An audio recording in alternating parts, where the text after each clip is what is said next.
Welcome to Tilly's Trans Tuesdays. Today we're talking about what everyday existence is like for trans people living in a cis-made world that doesn't account for our existence, or worse, tries to stop it. Here comes the constant fight of existing while trans.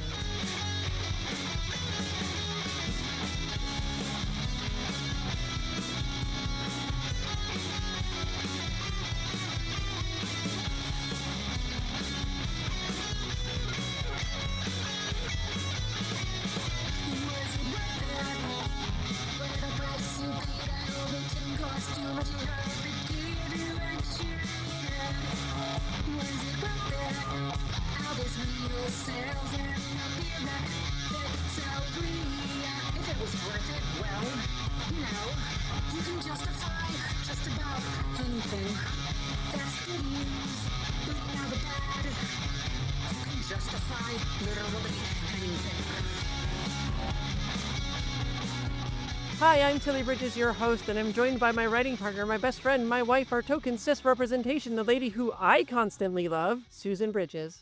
Hello. That was not one of your better ones, but... Well, I do a new one of those for every single episode, and there's 160 of them now, and it's really tough. Cut me some slack. Our returning guest is actor and writer Nicole Maines, who played TV's first trans superhero Dreamer on the CW Supergirl show, and you've also seen her in Bit, Yellow Jackets, Clean Slate, and more. She is the author of It Gets Better, Except When It Gets Worse, and Other Unsolicited Truths I Wish Someone Had Told Me, and is the writer of multiple comics for DC, including Suicide Squad, Dream Team, Bad Dream, A Dreamer Story, and is the co-writer of the Justice League Intergalactic Special and the upcoming Dream Girls Limited series. Welcome back, Nicole. Thank you very much for having me back. Okay, so I have a very specific question to ask you. Okay. You have mentioned in that book that you have a twin brother. I do. And what is that like for you every time you see him, knowing that, That's could have exactly been how I would have you? looked because we're identical. Yeah. I think that is a testament to how important it is that gender affirming care be made accessible to children, and that I think we're not really properly taking into account the stakes of said care and of the time crunch that we're on. I think when people are talking about, oh, why don't you just wait till you're 18? Like, cool. I think that's like a cute little sentiment, like if you've not thought about this for longer than 20 seconds. Right, because puberty does not start at 18. Puberty is going to happen one way or the other. The question is, do you want to be kind enough to allow somebody the chance to decide which path they take? And that's really what's being offered. And I think everything else is an argument made in bad faith and is not really taking into account people's happiness. I think it's been very... Is it weird for you, though, like when you see him, to know? Well, because sort of what we talked about last week, wink, wink. We talked about last week. No, because I can look in the mirror. Because I had parents who loved me and were willing to, my dad didn't get it, but he was willing to, like, okay, let's hear the doctor out. Yeah. But also, like, in the brief window of time where this care was made accessible to children and the government had not started this, like, billionaire funded hate campaign, smear campaign against trans exactly people, what it is. Yeah. And telling everybody, hey, they're the ones who are touching all the kids. Look what they're doing to the kid. Meanwhile, apparently there's just been a cabal of cannibals hanging out. And we're sitting over here like, man, do you know, this is the thing. When people talk about trans people are, I can't stand. I'm like, no, I know we are not the cause of all of your problems. Because first of all, we're in the same tax bracket as you, Beverly. We do not have the funds to fund an operation on that scale. Yeah, Bev. Second, you know how I know? Because anytime I've seen a trans person get any amount of money, it goes to shoes and wigs. It's true. Like, it's true. Or we pass the same $20 around to each other through GoFundMe's. Completely. Because mutual aid is important and how only anything ever gets done. Exactly. It's, it's trippy and it's weird, but I'm grateful. I'm grateful that I had the opportunity to choose my own path. And I'm grateful that that is not the thing that is occupying my every waking thought, Yeah, yeah, absolutely. All right. Well, then for you, what has been the most surprising thing about your transition? The most surprising thing about my transition, I mean, this is like sad. The thing that surprised me the most was when I realized my first surgeon for my first bottom surgery was not the choice I should have made. And I talk about this in my memoir, It Gets Better Except When It Gets Worse. Yeah. But this was the thing that really launched me wanting to write that book, was it and what launched this feeling of, oh, well, except when it gets worse. Because it was the thing that was supposed to make everything better. And surgery Right. for me had always been the thing that I had built up into the happily ever after. I'm going to do this and then ride off into the sunset. Sure. And and I talk about it in the first book. The surgeon that I went to did not do a good job. There was an article that came out around the same time I went in for my revision surgery that there was a situation that happened with a lot of her previous patients, and there was like I think 16 anonymous patients who had come forward in a Jezebel article saying like, hey, this woman is lying. Yeah. And when I went to my second surgeon, she told me, she was like, I see a lot of girls come to me from her with your same exact problem, but she has so much money, and historically we, like I said, don't have a lot, so Sure we can't don't. really put up against a especially litigious person who's Yeah. gonna silence anyone who tries to say, hey, you hurt me, or hey, maybe you shouldn't be practicing this care because you are butchering a community. Yeah. And so that was the thing that was the most surprising to me, was when this thing that was like I had like built up in my head turned out to be like this complete nightmare. But the lesson I learned from that is to do our own research, be so diligent. If I had Yeah. gone to Reddit and gone to other people in the community and been like, hey, this is who I'm going to, they would have been, girl, we literally call her the butcher. You do not go to her. Yeah. But I didn't have anyone to tell me that. I Right. looked on her website that was, of course, everything that she's advertising looks great. So, Yeah. of course how would I have known? I had no reason to suspect that that was going to be what happened. Yeah. And I think that also plays into the whole people are just transitioning to make doctors money. Okay, if that were true, then why aren't there trans surgeons on every street corner? Why is the wait like 2 years long? Yeah, if it Tell was me about making that. so much money, Tell me about where that. are they? Where are all these Completely. people raking in the Oh cash? my, did I tell you I got into a fight on Twitter a couple years ago with Buck Angel, and he was going off about, he's the worst. I can't, how he was going off about like, oh, well, because I told him, I was like, okay, what's all the smoke with trans kids? Because when we did the trans list on HBO together, like circa 2015, you had nothing but kind things to say about me, my family, my transition at a young age, how fortunate I was. And he was like, well, that was before doctors were starting to push kids into, and I was like, first of all, this was less than 10 years ago. What? Second, to your exact point, where is that happening? There is no There's no evidence of at any all. of this. No. Same thing with the Absolutely not. bathrooms. Same thing with the, Yep. oh, well, women are going to be Yep. attacked in bathrooms. This has been, trans people have been able to use the bathrooms for a minute. It's not happening.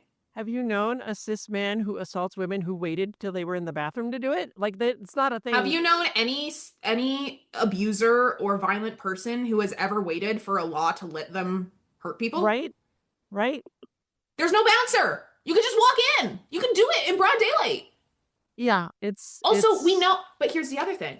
We know who's hurting women, and we know where they're hurting women. We know it's in church, we know it's in schools, we know it's in the gym, we know it's in gymnastics training, we know it's in their sports programs, it's in their Girl Scout troops. We know it's the people in positions of power in their lives in these institutions that are protected. That's where we know the abuse is happening, because that's where they can get away with it. Why would somebody need to transition into a trans person to hurt somebody when we treat pedophiles 1,000,000 times better than we treat trans women?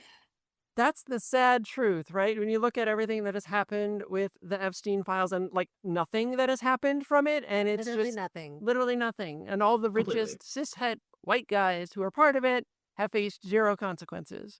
But Yeah. we're the problem. Sure. But we're the problem. Sure. Okay. I feel similarly with television and the way we're moving backwards in media. Yeah. I get frustrated because I'm like, we had such a period of time where we had representation on TV. We had multiple trans people in scenes together. We had gay couples and we had a Black Little Mermaid and we had and the horses did not eat each other. The world did not end. Everybody was fine. Nothing was wrong we know how to do it.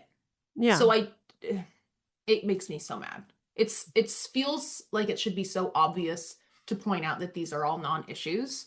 Right. But people just seem determined to believe in things that have no bearing on their lives. It's willful ignorance, right? Because they just want somebody that they can hate because they're different or they don't understand us, and it's all part of the whole. I'm like, dude, hate the guy with more money than you.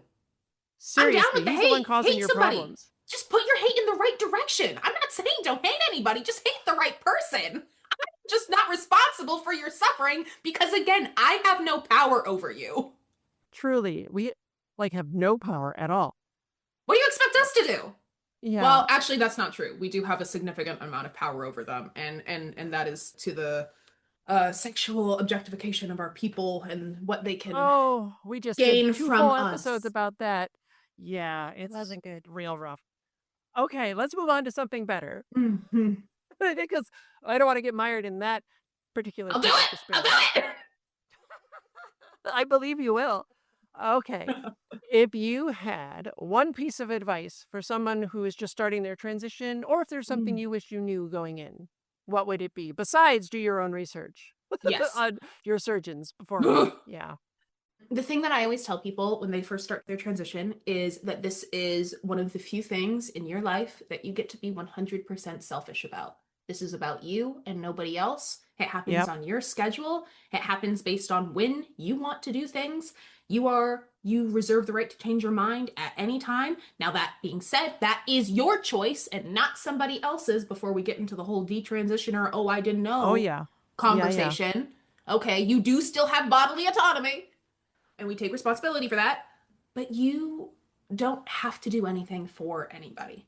The whole point of the transition is to feel better about yourself and feel at harmony with who you are inside. And there is 1,000,001 ways to do that because there's 1,000,001 ways to be a person. And as long as you're not hurting anybody, there's no wrong way to do it.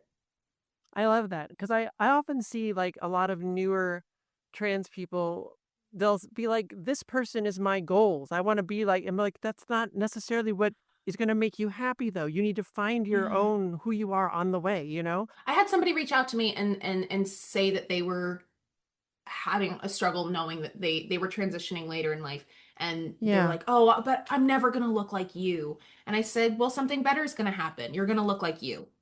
Yeah, exactly. And that's what it's about. It's not about, and that being said, we can get into the lamentation of passing versus not passing and all this stuff that goes into that. But the most important thing is that you are doing what you can to feel good about yourself. Yeah, absolutely. When I was going for my second surgery, my mom was pushing me really, really hard to just get it over with and to just do it same year, basically, or the year after. And it took me longer than that to get to a point where I was comfortable going under the knife again. But that's what I'm talking about, is you're on your own time frame. And I couldn't necessarily explain to her why that was for me. I was just like, look, it's just not where I am. This was a major trauma. Yes, I do want to correct this thing. I'm just not in a place where I want to think about that right now. I was on Supergirl. I was like, I don't really want to go back to thinking about surgery. I'm thinking about being a superhero and having an acting career and all these other things. I don't want to have to go back to the place where I'm hyper fixated on what's between my legs. Sure. Yeah. I feel like everybody goes through this to some degree, but when I began, of course, I had ideas in my head of how it was going to go or what I might be like even the kind of clothes I thought I would want to wear, and then I would get them and be like, this doesn't feel right. That's not me. And that's okay. You got to experiment and find that as you go. But you know what? That that exact experience, I think, is why Featherweight as a character is so important. Because I think it's important to have the Amazon tennis skirt representation in the trans experience. Because we've all been there, and it comes for us all. Listen, some of us are happy to still be there, so... I say this sitting in the cat ear headphones. I was like, I saw them like dragging her little like kitty ear hoodie, and I was like, okay, easy. Careful where we're pointing that thing. Yeah. I'm like, look, I saw some of like trans women being upset about it, and I was like, look, girls, we can be angry, but you can't be angry that it's not true. It's a little too true, perhaps. It's a little too true, but it's true. And this is what we're talking, and this is why we have Dreamer and Galaxy as well. There's the multiple, you know. We don't all dress in the thigh highs and the cat ears and the tennis skirt. Sometimes we've all thought about it. We've all thought about it. I've never done them all at once, so that's a I'm avoiding. Now you're thinking about it. Well, shush. Okay. I know what I'm doing for Halloween. Yeah, we'll twin. It'll be great. Oh my god. All right, let's move on to this week's topic, which in the text version of at Tillie'sTransTuesdays.com, you will see an opening gif of the Burly Brawl from Matrix Reloaded, where Neo is fighting a losing battle against an army of Agent Smiths. Does that confuse you? Stick with me. I'll explain it in a bit. Truly, I'm not going to start lying to you now, 160 episodes into this show. I'm going to talk about a specific issue trans people face, which will open the door to a larger topic. I think most folks are familiar with the quote-unquote security theater that we have at airports in the United States and the way things have gone way off the rails since September 11th, 2001. But what you probably don't know is how much worse it got for trans people. When you are going through security at an airport now, one of two things happens. You go through the scanner or you get a security pat-down. Sometimes you get both. So what is the issue? Well, first, let me say that there are big ethical concerns with the scanners. They are discriminatory in a lot of ways against some ethnicities and cultures. And if you're not familiar with that, please do some research. But today I'm just talking about it in relation to us trans people. Did you know those TSA scanners have different options the operator must select when scanning someone, male or female? Never mind that non-binary people exist. Never mind that intersex people exist. Never mind that trans men and women exist. There are even cis people whose bodies don't conform to what those categories imply.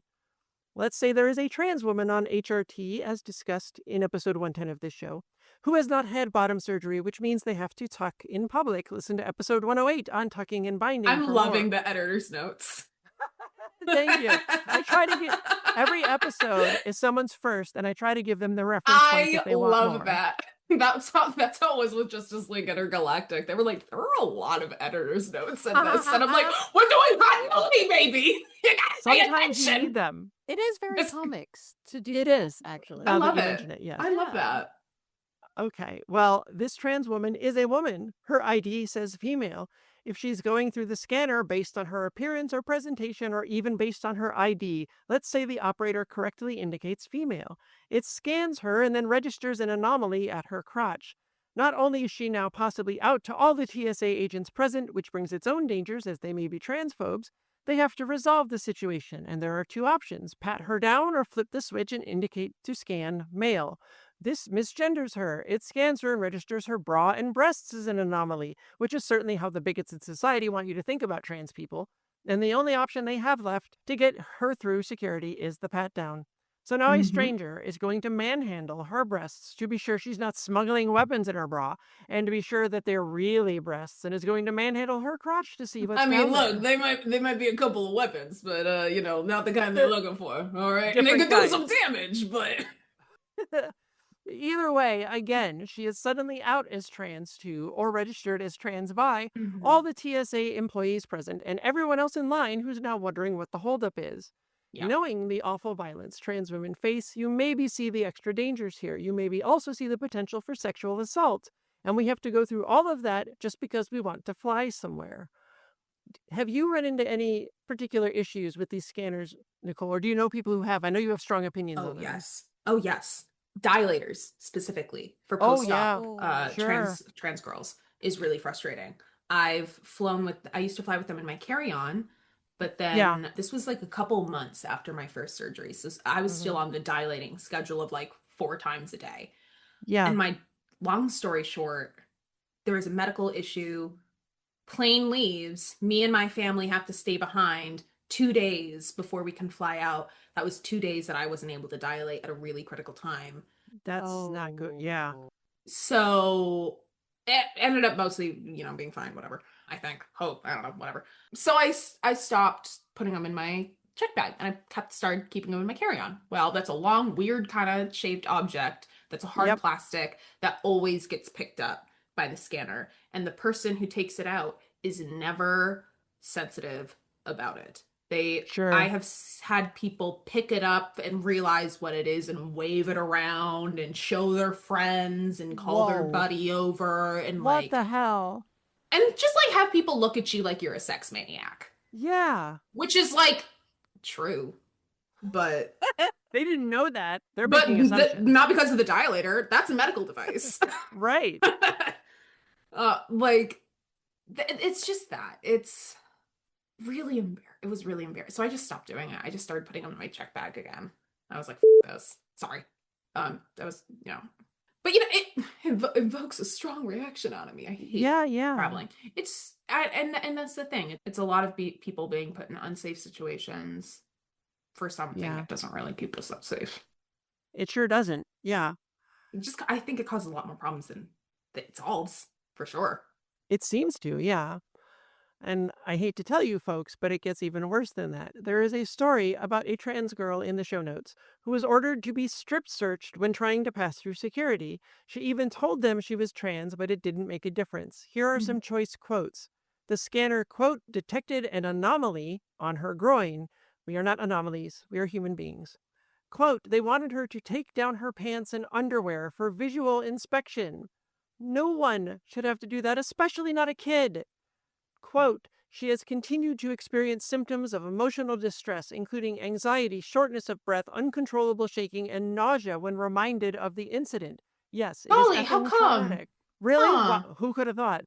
I mean, this makes me think of the same thing as the Olympics or some of the proposed legislation, especially in the South, surrounding school sports and inspecting girls. Right? What some of the proposed solutions to keep sports fair, these are just blatant windows to sexually assault girls. Yeah. I don't understand how anyone is falling for this. It's like you said before, if you think about it for 20 seconds, then you're like, wait a minute, this is a terrible idea. Yeah. And it's so obviously terrible. Do you really want some adult looking at your child's genitals? Right? To see if they are allowed to play sports. And if your answer is not no, we need to have a talk. Yeah. Then we need to have a talk. Yeah, exactly. Yeah. But people have been so blinded by their manufactured hatred of trans people that anything for the cause, anything to keep my children.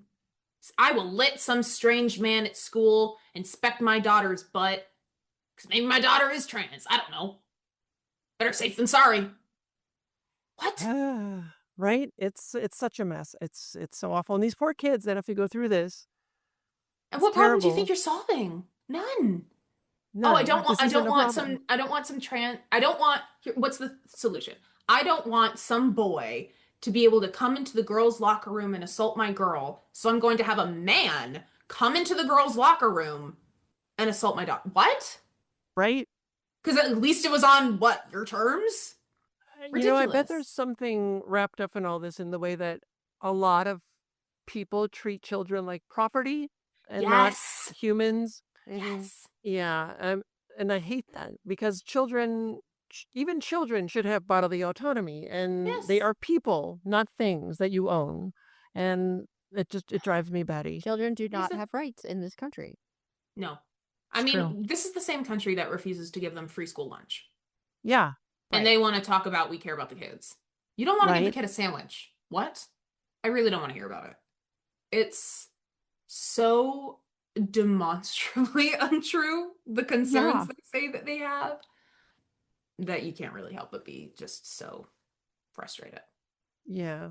I don't have the numbers handy with me, folks who are listening, but we did 2 episodes all about trans kids and about how everything that society is trying to gin up against them is crap and bullshit. So go find those and listen to them, please, if you are unsure about why that is. Here's the thing. For all that they say they care about the mutilization of children and horrible things being done to children, there are children who are having invasive surgeries done on their sex organs. It's called circumcision. It's called female genital mutilation. It's And called all the intersex it's kids called that they force intersex on. of Yeah. corrective Right. people who have had nothing wrong with them.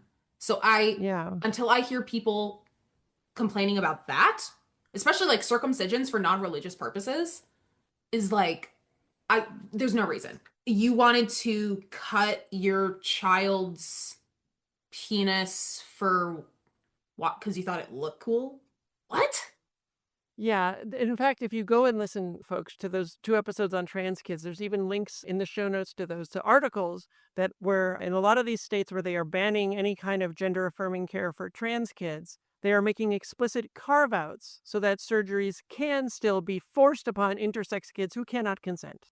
Well, and also let's make sure that teenage girls can also still get breast enlargements. Yes, and all the teen boys who are getting breast reductions, which is the number one surgery that happens to teens, is breast reductions on cis boys. So it's like 90% of all of them. Yeah. Yeah. What? I've never heard that. Yep. I will dig up the articles and send you the links after we're done. But yes, it's like 90% cis boys. Gynecomastia, where they develop.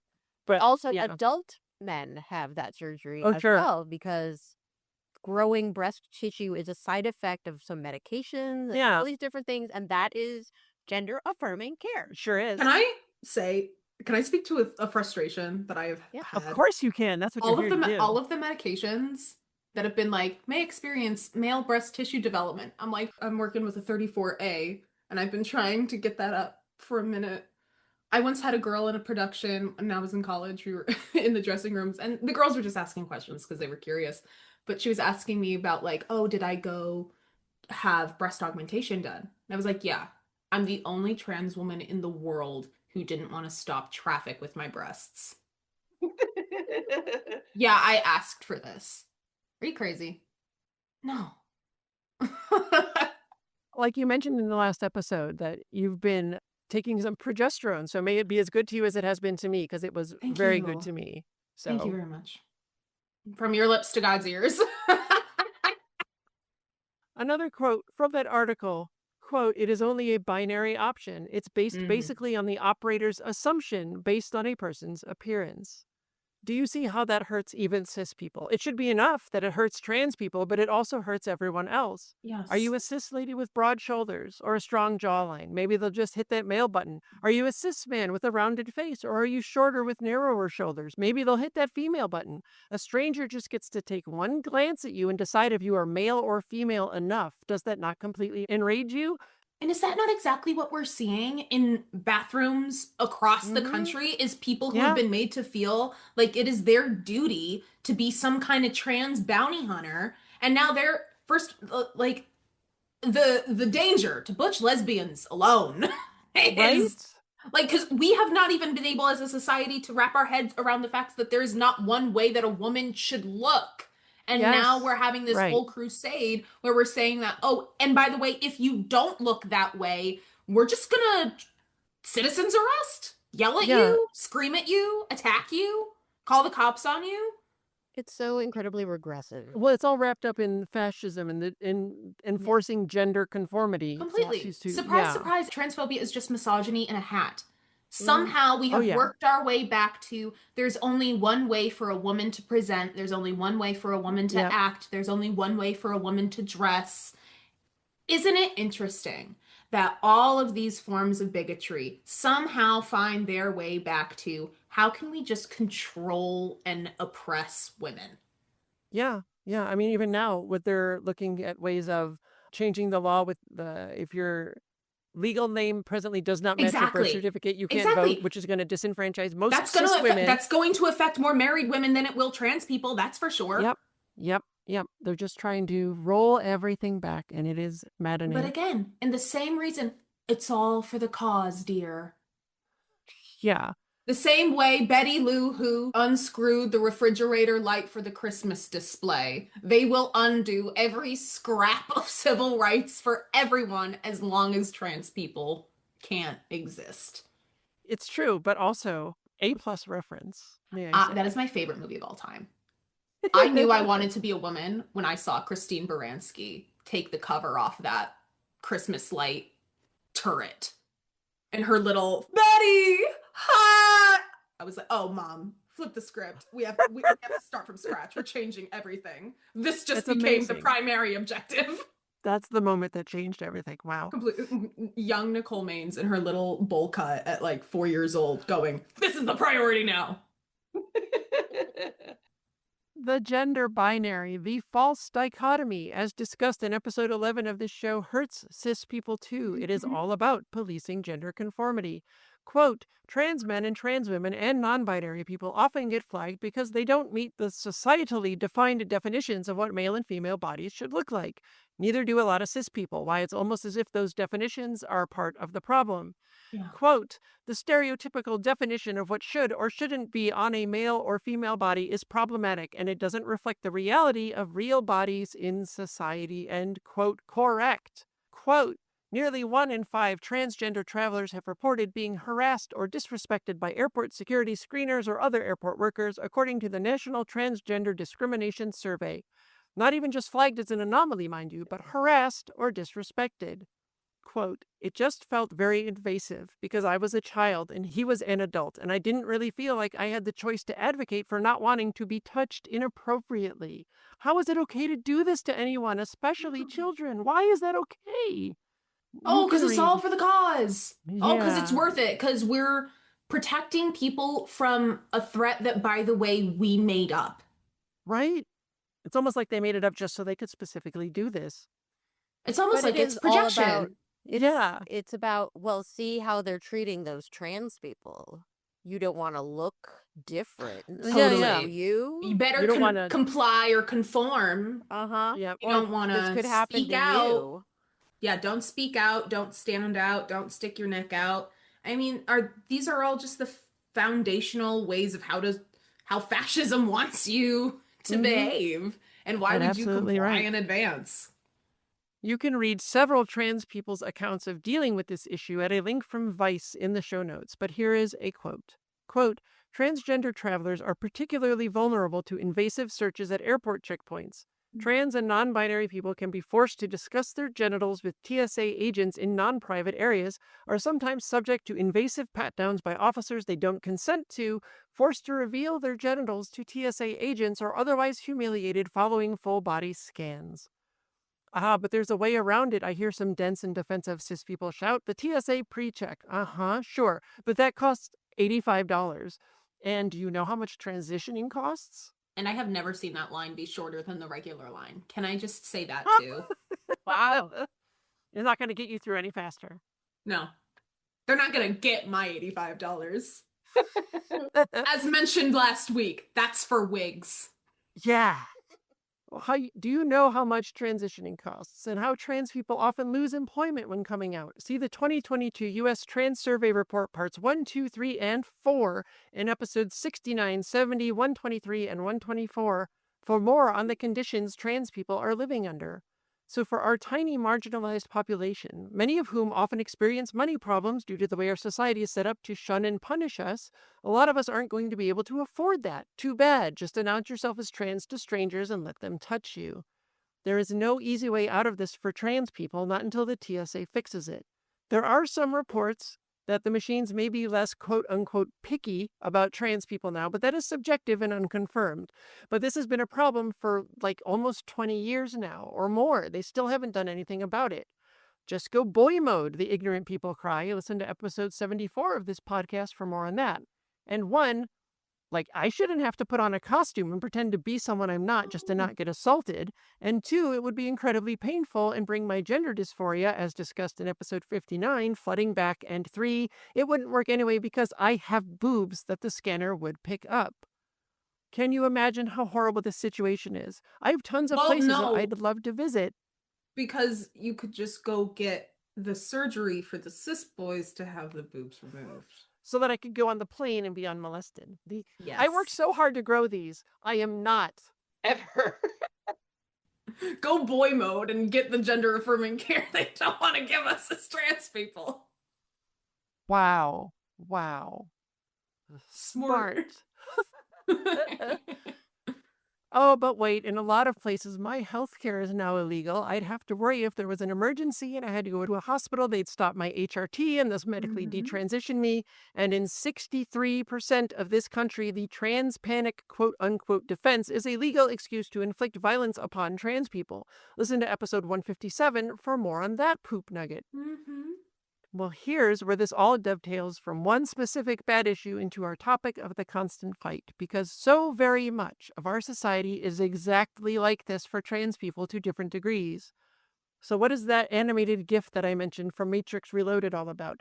I explain it in my book, Begin Transmission, The Trans Allegories of the Matrix, so read that if you want more. But the gist is that throughout all of the Matrix films, Neo is on a transition journey to his true, real, self-actualized self, Trinity. Yes, really. In those films, Agent Smith is the personification of transphobia. And that Burly Brawl scene is representative of this exact thing, the constant fight of existing while trans. The section of the book about that scene is routinely the most impactful section when I have done readings at bookstores or on podcasts and seems to pretty effectively convey this issue to folks. So, I am going to read that to you. All right, so let's talk about the Burly Brawl. Yes, it's spectacular and amazing to watch. Yes, it's clever and original and something never seen before and rarely seen since, but that's all surface level stuff. What you have to understand is this brawl is a manifestation of every damned day of our entire lives existing as an out trans person in this world. Sure, you can abstractly understand life as a constant fight, but that glosses over it. You don't really understand. It is every time we are dead named, intentional or not. It is every time we are misgendered, intentional or not. It's airport security scanners reading us as anomalies because we don't conform to one of two binary buttons the TSA agents have to press so the machine knows what it's scanning. It is the false dichotomy society wants to force everyone into. It is states taking away our right to public bathrooms despite all actual evidence showing trans women in public women's bathrooms cause no issues whatsoever. It is states taking away the rights of trans people to play sports with other people of their same gender, despite actual science being entirely on our side. It is states taking away our rights to access the health care we need. It is cis people being the gatekeepers of that health care. It is cis people being the gatekeepers of whether or not we are allowed to legally change our names and gender markers. It is the trans panic defense that's still legal in half the United States. It's having to present in boy mode or girl mode when we go out sometimes so that cis people will leave us alone. It is having to count on cis people to include us in movies and television because there aren't enough trans people behind the scenes who can make that happen on our own. And often that representation is stereotypical, transphobic, or outright harmful. In most media made by cis people, we are often only the butt of a joke or a victim of violence. It is people stealing our voices and twisting our words to suit their own ends. It's TERFs. It's tucking and binding so cis people won't be uncomfortable with our bodies and possibly decide to assault us. It's spending 2 years and counting in voice therapy to help you gender me correctly in public and on the phone. It's my own healthcare provider who has covered all of my transition, having no way to denote a trans person in their system, meaning that despite having no uterus, I keep getting reminders to get my regular pap smear, and they likely have already forgotten I'll need prostate exams. It is cis people Did I tell you I got my rightfully. first one? Please do. Oh my god. I got my first one. First of all, so cute. She really was trying to do the like, hey, so like you're gonna feel a little bit of pressure. I said, girl, we don't have to do all that. We don't have to pretend. It's okay. I was having recurrent UTI problems. Yeah. That ended up going fine, but she was afraid that I was having prostatitis because I'd like gone in. It's like a whole like Nicole's 2024 was exhausting. It was, or 2025. It was just so long. And so she brings me in to go get an ultrasound, and it was very sweet. And she was like, hey, I'm going to go tell the ultrasound technician that you're trans and that we're going to be checking your prostate as well, just so there's no, I was, oh my gosh, that's so sweet. Thank you so much. I'm waiting there for 20, 25 minutes before they bring me in. And then she kind of hustles in. Well, she forgot. So she tells the technician while I'm sitting right there, hey, make sure you also check her prostate as well. And she's like, wait, why would I check her? And then she looks at me, she goes, oh. Whoa. I was like, oh, I'm gonna beat you to death with this ultrasound equipment. Right? What the hell? I was like, oh, you're tired of living. It was so anyway, that was the end of that story. It was just very frustrating. Wow. Wow. It's like, surprise, I exist. I'm so Hello. sorry that happened. I'm existing here in front of you. Well, I was just like, lady, this is Southern California. Where do you think you are? This can't be the first time. It can't be. There's a lot of us out here. It is cis people rightfully protesting and becoming activists when Roe fell and saying that was the start of the fascists coming for everyone, when they came for trans rights first and have been attacking our bodily autonomy for years. We have yelled and screamed and begged people to help, and the general cisgender population has shrugged and left us to fend for ourselves. It is cis people leaving trans men and non-binary people with uteruses entirely out of the abortion discussion, as if they don't exist and need access to the same reproductive care. Yes. Oh my God. It's almost as like these issues are all intersectional. It's almost as if a rising tide raises all ships. It's almost as if we all had access to healthcare. Most of our problems would be addressed in said effort. It does not have to be a finite thing. It does not have to be one group must suffer so another may live. Like, we can all be taken care of. Yeah, rights are not pie. There's enough for everybody. This way. Yeah. We don't. No, but we continue. I was thinking about this before I logged on because I was just musing about my hatred for the airlines. But I remembered Marissa Bodie, who played Nessa Rose in Wicked, was just saying she was denied boarding on an airplane recently because she's a wheelchair user, and they did not properly have the accommodations to support a wheelchair user getting on the plane, and so she just had to not get on the plane and was denied boarding. And her point was, she was like, why are we waiting to have these conversations until a disabled person shows up? And I was like, oh my gosh, yeah, that is exactly the way I felt growing up as a trans kid, having to slam on the brakes so everyone around me could go, wait, what's that? What are we doing? What should we do? What's that? Yeah. And it's not fair that the rest of us have to stick around so everyone else can play catch up to a conversation that's been happening for decades. But now it's even worse because they've pushed us out so they can continue having the conversation, but shift the focus to how can we make things expressly worse. Yeah. And folks, I don't have a link on this handy, but if you are not familiar with how often the airlines destroy wheelchairs, it is such a problem for disabled people trying to fly. We have a friend who had to, ahead of time, have a backup wheelchair freight shipped to where she would be because I can't imagine she trusted affordable. that they were going to bust her. Well, she was a writer in a staff on a show, and the show paid to ship her backup chair out there because they knew. Goodness. Yeah, because they knew that there was a good chance they were going to bust up her main chair, and that's not. They did. Yeah, what are we doing? So many bad things. There's so many people whose existence is treated like an inconvenience. Yep. To the world. And first of all, I can only help but think of that Rose McGowan meme where she's like, imagine how tired we are.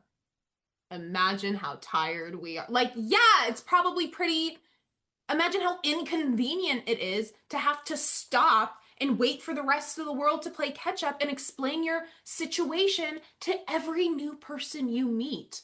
I was trying to explain how frustrating trying to get trans healthcare is to somebody recently. And I was like, imagine if you were in constant chronic pain. It was an invisible chronic pain condition, which exists. Yep, lots of them. And everyone's like, nope, you're fine, you're good. And you just have to wait and pray that someone around you is going to believe in your experience and then is like, okay, great, get to the hospital. But before you can get into the hospital to get said care, we have to stop. And the guy working the gate at the parking garage needs to okay your transition and your care as well. He needs to stop and be like, someone who, and they were like, what are you talking about? I was like, imagine how frustrating it is having to get justification from people who have no bearing on your life, who have nothing to do with that situation, who have nothing to do with that treatment.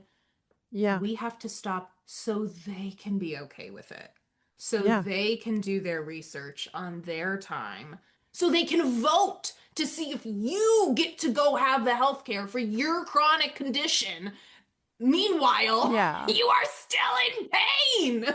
Yeah. And everyone's like, we don't know. We'll talk about it. No, we don't want you to be in the room. We'll talk about it. Yeah, right? We're not allowed to have a say in those things. No, God forbid. That would make us seem too much like people. Yeah, we can't have that. It is us having to beg cis people to vote for other cis people who will respect our human rights and treat us as equals every single election, and still having so much of this country not give a damn. It is waking up. It is waking up every day to more news of trans kids being excluded or barred from receiving healthcare that's been clearly outlined for them by every major medical association. It is the purposeful erasure of trans people from history, despite the fact that we've always existed. It just wasn't safe to be open about it, and we didn't always have the terminology to describe it.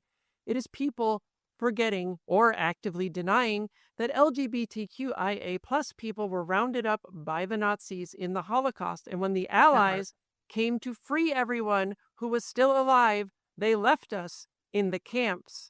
And keep in mind that all of that is compounded for trans women of color, and even more so for Black trans women, all of whom have it much more difficult than I do. If you are a cis person and you want to truly feel the weight of this fight and what it's about, listen to all, yes, all, of the Trans Tuesday episodes that reference anything I just mentioned above. They will all be in the show notes. Then, and only then, will you begin to understand the weight of the Burly Brawl and what's really happening. This is the Burly Brawl. This is what the cis-binary status quo has made existence like for trans people. This is the constant fight. And that's not even all of it.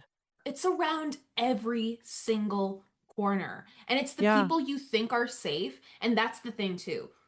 Transphobia, honestly, I've come to expect. And I can deal with that. And I have the tools when I see it coming. The worst is when it's the jump scare. When it's someone close to you. Or it's someone close to you's family. Or you're in a safe space. I was at a friend's house. And this is a couple years ago. And we were all drinking and having a great time. It was just me and her mom talking. She goes, now how do you feel about you people in sports? And I was like, you people's never a good sign. I said, honey, do you want to try that again? I was like, I can talk to you about this like a person. But if you keep saying it like that, I will dive across this table at you. And my friends were very sweet, and they called me the next day and they were like, we did not know that was happening. We're so sorry.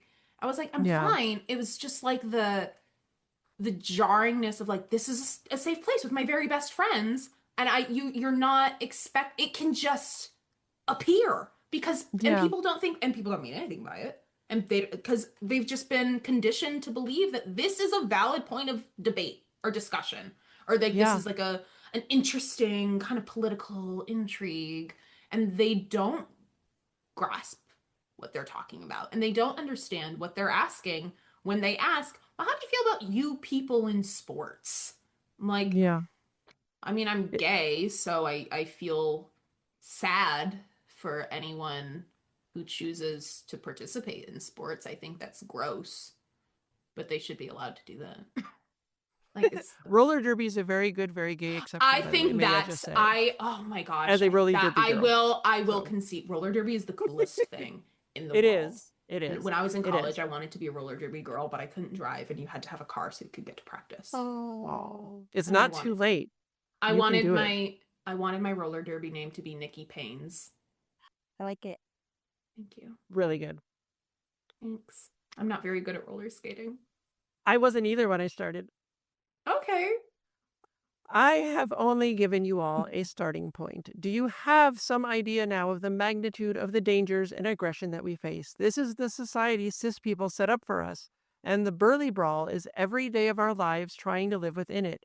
And despite that, we persist. That's not something we do on a whim or for kicks or because it's the hot new trend. And so here is Neo reaffirming his transness and his decision to transition, realizing what it means, what the world has become for him and for all trans people. This is why he's afraid. This is why there are walls around his heart. Every one of these Smiths is a misgendering, is a cis gatekeeper of trans healthcare, is a piece of legislation making it impossible for trans kids to exist, is a person assaulting us for who we are, is dead naming, and so much more, all at once. Welcome to being trans in the cis binary matrix. That part. I think people, one of the things I think people maybe would be surprised by, and by people, I mean folks who exist with a tremendous amount of privilege, who don't belong to any marginalized group. She's talking to you, cis het white men. I think what they'd be surprised by, and frankly, I think a lot of cis women, because I think a lot of them just take misogyny on the chin as like, oh, that's just how it is. I'm like, girl, no, it's not. You don't deserve it. That is enabling behavior. Yeah. Yes. Yeah. I think what they'd be surprised by is like how prevalent it is and how they're like, oh, it can't possibly be that bad or at every level. I'm like, you don't understand how willful the hatred is. And the childlike glee that is derived from like getting to chip away at every facet of living and of life. No, it is that pervasive and it is that widespread because that's what they do for fun. I know, right? Like that's the goal. It is everything because the goal is to make every element of life unlivable for trans people and for all marginalized people because to be different is to be a threat to them. And that's just how it is. And we've been tricked into believing that we are each other's threats. But I truly do mean it when I say a rising tide raises all ships. If we address inequality for one of us, we address it for all of us. Yeah, that's one of the things, like we did a whole episode on trans intersectionality. And the thing that I say in there, and I still say all the time, is that it can't be one group of us. It's all of us, right? It's all of us or none of us. It's all of us together. None of us without all of us. We help each other. There are so many more of us all together than there are of them. And we need to see that solidarity in each other. We all have way more in common than we don't. Yeah. I'm trying to find, there is a section of my book where I specifically talk about I should not have to understand what it is like to have the experience one-to-one of another person, of another marginalized identity, to empathize and sympathize with their suffering. I should not have to know one-to-one exactly what it's like to be a Black man in America to understand that boot on their neck probably feels a lot similar to the one on mine. Right. And I know that oppression sucks for me. And while it might not be exactly the same for somebody else, I can reckon it's probably coming from the same root cause. And it's probably the boot is on the same people. Foot. Exactly. Yeah. No form of bigotry exists in a vacuum. They're all, nobody has just one kind of bigot. They're all, exactly. So, Exactly.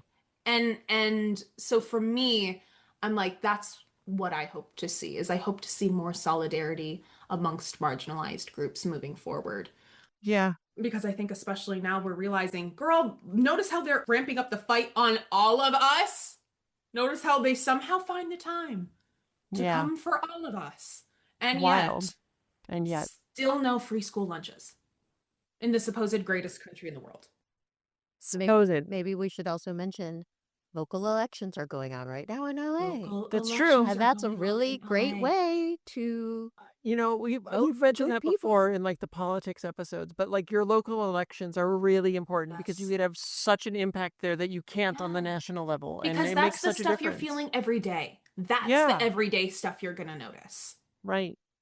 And vote if in you don't every know how to vote, election. there's voter guides. You can And find out. them. Because They're if on your the vote internet. did not matter, they would not be trying so hard to dismantle your ability to do so.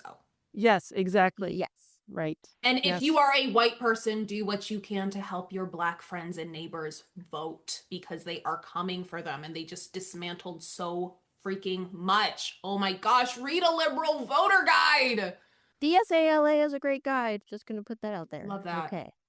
Especially here in Los Angeles, confusing, because I think a lot of Republicans know they're not going to win, so they've started running as Democrats in disguise. And I'm like, I'm the hoodwink of it all. And there's a Democrat who flipped to Republican too on the ballot. So they do that. Yeah. It's a mess. Yeah. I can't with the political theater. Yeah. Right? Oh. Well, like, you guys don't even want to fund regular theater. Right. You don't even want to fund the arts, and you're doing all this? They definitely The don't. audacity, the nerve. Right? Theater's our thing. Completely. Get out of here. Completely. Until you walk into the Senate in character shoes, I don't want to hear about it. Thank you for being here, Nicole, and for being willing to talk about this. Yes, It's not an easy topic, and I appreciate all your insight so much. But you know what? It is so refreshing to get to talk to other queer people who get it. I think sometimes I feel very isolated from the community sometimes. So it's really nice whenever I get a chance to talk to the gang. I love it. Hit me up anytime you need to vent. I'm always here. I got you, girl. Thank you. Folks, every facet of our society fights us everywhere we turn. It never ends, and we cannot change it on our own. Living as a trans person should not be a constant fight. So, cis people, when will you decide to help put a stop to it? Tilly Bridges, end transmission. Tilly's Trans Tuesdays is hosted by Tilly Bridges and Susan Bridges, with audio editing and sound mixing by Jillian Morgan. The written essay version of this week's topic and all past topics is available at tillystranstuesdays.com. Special thanks to Daisy and Jane for the use of Sorry Not Sorry as our show's theme music. Please stop by and show your support at daisyandjane.bandcamp.com and soundcloud.com/daisyandjane. You can find me at Tilly Bridges on Blue Sky, on Mastodon at Tilly Bridges and mastodon.social, and on Insta at Heck Yeah Tilly Bridges. And you can find Susan on those at Susan L. Bridges. You can find Jillian at Audio Jillian on Blue Sky. You can join the Tillyverse Discord server by following the link at the very bottom of TillysTransTuesdays.com. We hold regular watch parties for the Matrix films and other trans movies, where I do a live Q&A, and it's blossomed into a wonderfully supportive, compassionate, kind community of friends. We love to have you join us. If you'd like to keep up with all the writing that Susan and I do, you can sign up for our newsletter at birdguestbroadcast.com.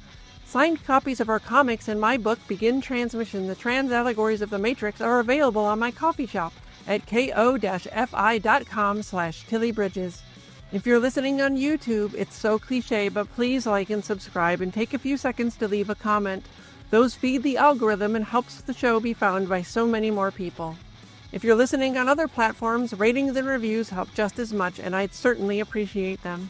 Thank you for your support. For more information, visit pendantaudio.com. Thanks for listening.